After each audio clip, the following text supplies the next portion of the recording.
Donc cette plateforme a été mise en place pour évaluer différents leviers pour lutter contre les pucerons vecteurs de la jaunisse nanisante de l'orge. Au niveau des leviers qui ont été testés sur cette plateforme, tout d'abord le levier agronomique, puisque nous avons réalisé 2 dates de semis.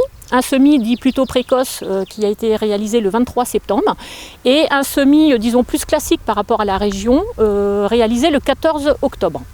L'autre levier qui est intervenu sur cette plateforme, c'est le levier génétique ou variétal. Nous avons combiné à chaque fois sur les 2 dates de semis une variété dite sensible. Nous avons fait le choix d'implanter ici la variété étincelle et une variété dite tolérante à la jaunisse nanisante de l'orge qui est la variété Margot. Nous avons également appliqué différents traitements en végétation, donc soit un traitement de chimie dit conventionnel ou alors nous avons évalué aussi un projet de biocontrôle. Avec un automne 2019 relativement doux, la pression a été forte à la fois en nombre de pucerons, en fréquence, mais également sur la durée.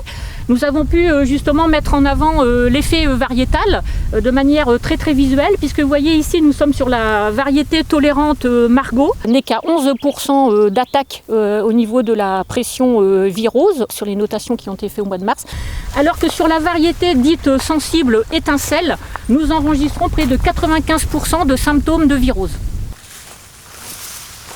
Après avoir observé le levier variétal, ici nous avons la démonstration du levier agronomique par rapport à la date de semis.